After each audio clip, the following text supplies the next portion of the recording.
दिल्ली में हर साल सर्दी के मौसम में वायु प्रदूषण एक बड़ी समस्या बनकर सामने आता है। सांस लेना मुश्किल हो जाता है, आंखों में जलन होती है, बच्चों और बुजुर्गों को सबसे ज़्यादा परेशानी होती है। हर साल सरकार कुछ ना कुछ कोशिशें करती है, जैसे पानी का छिड़काव करना, गाड़ियों पर रोक लगाना, निर्माण कार्य बंद कर देना, लेकिन फिर भी स्थिति ज़्यादा नहीं बदलती। इस बार दिल्ली सरकार ने एक नया और अलग ही तरीका अपनाने की पहल की है। इस बार टेक्नोलॉजी की मदद ली जा रही है। दिल्ली सरकार ने क्लाउड सीडिंग यानी कि बादलों से रासायनिक छिड़काव कर बारिश करवाने की योजना पर काम शुरू कर दिया है। हाल ही में दिल्ली की कैबिनेट ने एक प्रोजेक्ट को मंजूरी दी है, जिसमें 5 बार क्लाउड सीडिंग ट्रायल किया जाएगा। इस पूरे प्रोजेक्ट में लगभग 3 करोड़ 21 लाख रुपए का खर्चा होगा। इसका जिम्मा IIT कानपुर को सौंपा गया है। वहीं इस पूरी प्रक्रिया की योजना बनाएंगे और ट्रायल करेंगे और फिर उसका वैज्ञानिक तरीके से मूल्यांकन भी करेंगे। क्लाउड सीडिंग एक तकनीकी प्रक्रिया होती है जिसमें सिल्वर आयोडाइड जैसे केमिकल को छोटे छोटे कणों की शक्ल में बदलकर बादलों में भेजा जाता है। जब ये कण बादलों के अंदर जाते हैं तो वो पानी की बूंदों को जमा कर बारिश की संभावना बढ़ाते हैं। इस तकनीक का उपयोग पहले भी दुनिया के कई हिस्सों में प्रदूषण को कम करने के लिए किया जा चुका है।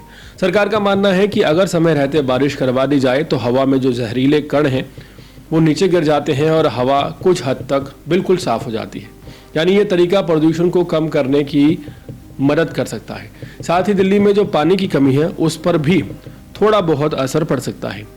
ये क्लाउड सीडिंग ट्रायल गर्मियों के आखिरी जून की महीने की शुरुआत में दिल्ली के बाहरी इलाकों में किया जाएगा, जहां बादलों का जमाव अधिक होता है।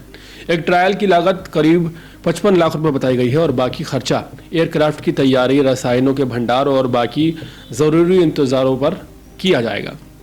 इस योजना को शुरू करने से पहले सरकार को तकरीबन 13 से 15 अलग अलग सरकारी एजेंसियों से अनुमति लेनी होगी। इन मंत्रालयों में रक्षा मंत्रालय, गृह मंत्रालय, पर्यावरण मंत्रालय, airport authority, directorate general of civil aviation और तमाम बड़े विभाग मंजूर हैं।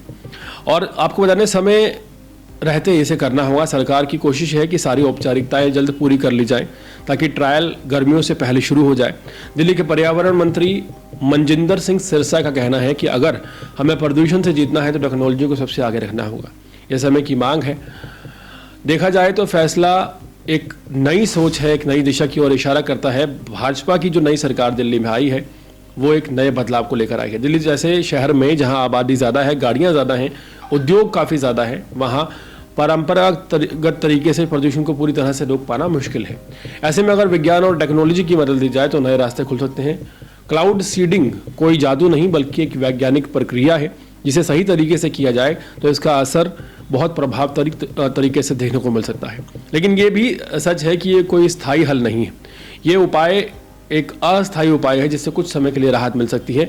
असली हल तभी मिलेगा जब लोग अपनी आदतों में बदलाव लाएंगे, गाड़ियों का इस्तेमाल कम करेंगे, पेड़ लगाएंगे, कचरा जलाना बंद करेंगे, पराली जलनी बंद होगी। सरकार बाकी ज़रूरी कदम निर्माण गतिविधियों पर उठाएगी। एक और बात समझनी ज़रूरी है कि अगर ये ट्रायल सफल होता है तो आने वाले समय में इस तकनीक का बड़े स्तर पर उपयोग किया जा सकता है।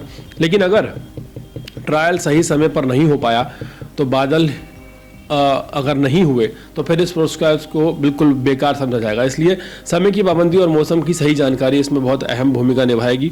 IIT कानपुर जैसे संस्थानों की देखरेख में ये काम होगा। उम्मीद है कि सारी प्रक्रिया वैज्ञानिक और पारदर्शी होगी। सरकार की ये कोशिश तारीफ के काबिल है। ये दिखाती है कि अब बीजेपी की सरकार दिल्ली में आने के बाद नीतियां बदल रही हैं और सिर्फ घोषणाओं की जगह अब काम भी दिखने लगा है। अगर सब कुछ योजना के मुताबिक हुआ तो शायद इस बार दिल्ली की हवाओं में कुछ राहत ज़रूर मिलेगी और अगर ये प्रयोग सफल रहा तो बाकी शहरों के लिए ये एक मिसाल बन जाएगा।